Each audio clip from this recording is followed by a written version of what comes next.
Então ele foi para casa. Não obstante, a multidão afluiu de novo, de tal modo que nem podiam comer. E quando os parentes de Jesus ouviram isto, saíram para o prender, porque diziam: está fora de si. Os escribas, que haviam descido de Jerusalém, diziam: ele está possesso de Beelzebul, e é pelo maioral dos demônios que expele os demônios. Então, convocando-os Jesus, lhes disse, por meio de parábolas: como pode Satanás expelir a Satanás? Se um reino estiver dividido contra si mesmo, tal reino não pode subsistir. Se uma casa estiver dividida contra si mesma, tal casa não poderá subsistir. Se, pois, Satanás se levantou contra si mesmo e está dividido, não pode subsistir, mas perece. Ninguém pode entrar na casa do valente para roubar-lhe os bens, sem primeiro amarrá-lo, e só então lhe saqueará a casa. Em verdade vos digo que tudo será perdoado aos filhos dos homens, os pecados e as blasfêmias que proferirem. Mas aquele que blasfemar contra o Espírito Santo não tem perdão para sempre, visto que é réu de pecado eterno. Isto porque diziam: está possesso de um espírito imundo.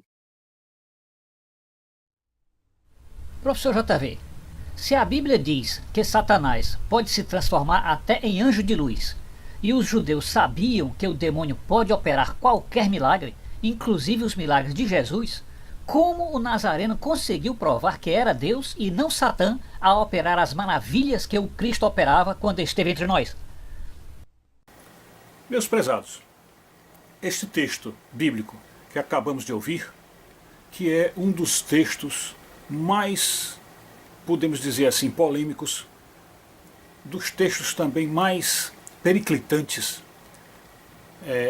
pungentes, onde Jesus se encontra numa situação problemática, e deste texto, muito famoso e muito pregado por aí, podemos tirar centenas, se não milhares de lições e ensinamentos para a nossa vida.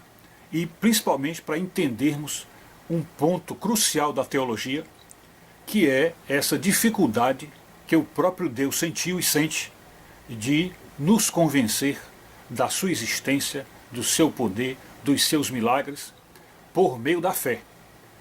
Porque fora a fé, esse texto mostra que Jesus não tinha a menor condição de provar a si mesmo. É um texto onde fica em evidência que as alegações de Jesus sobre a sobrenaturalidade dele, isto é, a divindade de Jesus, para ser provada a nós homens, não esteve ao alcance dele. Por um lado se vê assim na teologia, por outro lado se vê ele próprio não querendo deixar nenhuma prova concreta dele para que o plano de salvação ficasse sustentado e motivado pela fé. Porque a fé, ela tem um componente espiritual e um componente emocional que é decisivo para a salvação. Porque a fé é uma virtude. E o que Deus quer é nutrir em nosso coração as virtudes, sobretudo aquelas 3 virtudes teologais, que é o amor, em primeiro lugar, a fé em segundo lugar e a esperança em terceiro lugar. Então o amor, a fé e a esperança. E além de serem as virtudes teologais muito especiais e importantes, elas são coligadas, elas são unidas e, portanto, Deus planejou que através da fé nós modificássemos nosso caráter e a fé, através do poder dele, fosse nos modificando interiormente, de tal maneira que mudássemos o nosso coração, transformando nosso coração de pedra num coração de carne, e com este coração novo, este novo coração, pudéssemos apreciar, gostar e até amar o céu e nos sentindo felizes nessa nova pátria que ele vai nos dar. Que nós temos que nos lembrar que é uma situação mais ou menos problemática, porque nós saímos da terra com os vícios terrenos e achamos que o céu dará alguma guarida a esses vícios. E um vício é uma coisa que fez com que nós nos apaixonássemos e gostássemos daquilo que fazíamos, do nosso comportamento. E, portanto, precisamos deixar de gostar do que fazíamos, deixar de gostar do nosso comportamento, para passar a gostar de um outro tipo de vida. Por isso é que o céu, nesse sentido, se diz que é problemático, porque ele foi feito para seres 100% puros, santificados e, portanto, só para santos. E como nós aqui na Terra não somos santos, e pelo contrário, gostamos até dos nossos vícios, Então é muito complicado manter-se no céu, você chegar até o céu, como C.S. Lewis mostrou, chegar até a porta do paraíso e Deus mostrar tudo isso para nós, isso aí é até certo ponto fácil. Qualquer pessoa vai chegar até a porta do paraíso e vai ver isso. Mas se manter dentro do paraíso, gostando daquilo tudo, é necessário que esta alma já tenha sido cativada, já tenha sido cultivada dentro daqueles gostos celestiais para poder ficar lá. Então, isso foi só uma breve introdução para nós chegarmos no ponto do texto que esse vídeo mostrou antes, que é aquela passagem onde Jesus é acusado de Beelzebu, chamado de Beelzebu, e que os judeus atribuem ao espírito de Satanás as obras de Jesus. Então, o que nós estávamos dizendo é que Deus, na verdade, para poder nos convencer de ser Deus e da divindade de Jesus, haveria necessidade de provas contundentes, provas espetaculares, enfim, milagres espetaculares. E um outro motivo para Deus não ter feito esses milagres e deixado provas dele é de fato a incredulidade humana. Pois Jesus disse lá naquela parábola do rico e do Lázaro, quando o rico pediu para que Moisés fizesse alguma obra para tentar salvar os parentes do rico, Lázaro respondeu: não, ainda que ressuscitasse alguém dentre os mortos, não acreditariam. Então esse também foi outro motivo de Deus não ter deixado provas da sua divindade e dos seus milagres aqui na terra, porque nós não iríamos crer, apesar dos milagres. Então esta é a questão da incredulidade do coração humano. E isso também é mais um motivo para Deus exigir de nós a fé, porque só a fé pode nos transformar em novas criaturas. Importante também lembrar que esta fé, segundo São Tiago, não pode se constituir, se robustecer e até nascer mesmo, você surgir em nós, sem a prática das boas obras, principalmente a prática da caridade. E Dr. C.S. Lewis diz claramente que é através dessa prática da caridade que nós vamos moldando o nosso caráter até sentirmos prazer e amor pelo céu. Então, portanto, há toda essa complexidade, toda essa dificuldade para fazer uma alma gostar do céu e se manter nele. Mas voltemos à questão das provas de Deus. A verdade é que, na vida de Jesus, nada do que ele fez prova que ele de fato é Deus. E os teólogos chegam a dizer que a única prova, ou o único milagre, que é exclusivo de Deus e que nem o demônio faria, que um milagre que somente Deus faria, é a questão da ressurreição. E que Jesus mostrou esta ressurreição não só com a ressurreição dele, mas com a ressurreição de outros que estavam mortos e que ele ressuscitou, como é o caso de Lázaro. Embora aqui nós saibamos que há uma diferença entre a ressurreição de Lázaro e a dele, é porque Lázaro, quando foi ressurreto, ele voltou ao mesmo corpo que estava e portanto, passou até por uma segunda morte, porque Jesus simplesmente regenerou o corpo que já estava no quarto dia de propósito do corpo de Lázaro. Já a ressurreição de Jesus não. Ele, quando ressuscitou, ele já ressuscitou com o corpo glorioso. Portanto, ele é o primeiro dos ressurretos a aparecer com o corpo glorioso, que nós só teremos após o último dia, ou na ressurreição do último dia, é que nós teremos um corpo semelhante àquele de Jesus.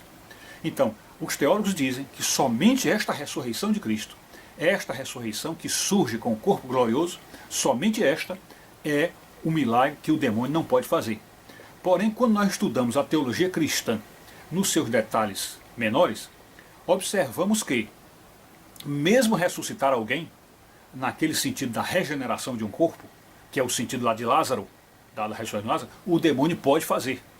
E quem nos mostrou isso sobejamente, nos mostrou de maneira muito maestral, foi o Dr. C.S. Lewis, quando lá na sua trilogia espacial, ele mostrou a chegada de um ser a um determinado planeta, e esse ser, quando ele analisa esse ser que foi lá para fazer a tentação nesse outro planeta, ele diz que esse ser pode ser um homem que se entregou ao demônio, portanto pode ser um possesso, ou então pode ser um cadáver que dentro de quem o demônio entrou e portanto fez esse cadáver voltar a viver pelo espírito do demônio. Isto é uma pessoa que já morreu e que o demônio entrou naquele corpo e fê-lo viver. Então, a rigor, se nós olharmos apenas do ponto de vista humano e do que a sociedade poderia dizer, uma pessoa ressuscitada pelo demônio poderia tranquilamente enganar a humanidade e fazer com que as pessoas pensassem que se tratasse de Deus. Então, digamos uma pessoa muito boa, vamos aqui tentar dar um exemplo, aquele Papa João Paulo II, digamos que João Paulo II, lá na cova, lá dentro do seu caixão, um demônio entrasse naquele corpo e fizesse aquele Papa ressurgir. Só que era o demônio dentro do Papa. Mas ele fizesse ressurgir com aquele corpo, com aquela coisa. Isso tranquilamente faria com que grande parte da humanidade, grande parte dos católicos, acreditassem que se trata da ressurreição do Papa. E quem sabe até passassem a idolatrá-lo ou coisa assim. Então quero dizer que um milagre de ressurreição feito por Satanás, ele pode enganar as pessoas. Embora não seja a ressurreição propriamente dita, aquela do último dia, que é quando nós todos ganharemos o corpo ressurreto de Jesus. Então, a rigor que estamos dizendo é que todos os milagres que Jesus fez, todos, desde o milagre de Caná na Galileia, do transformar água em vinho, desde aquele milagre até o último milagre, que foi a sua ressurreição, todos os milagres o Satanás pode fazer, com exceção daquele corpo ressurreto, aquele corpo glorioso que Jesus teve após a ressurreição dele. Então, este é o único milagre que Satanás não pode fazer. Pois esta glória celestial de santificação, de honra e de poder, só Deus tem condições de fazer. Então, como todas as obras de Jesus, a rigor, dentro do nosso raciocínio, todas as obras de Jesus poderiam ser feitas por um demônio, então os judeus, sobretudo os rabinos, que estudavam a lei, estudavam a escritura, estudavam a teologia, etc. Então, esses rabinos acusaram Jesus de Belzebu, e dizendo que ele faz os milagres que ele opera pelo poder do diabo. Então, acusaram Jesus de operar milagres por estar ligado ao espírito do demônio. E, portanto, era o demônio quem fazia nele. Então, esta era a acusação que os judeus lançaram para Jesus.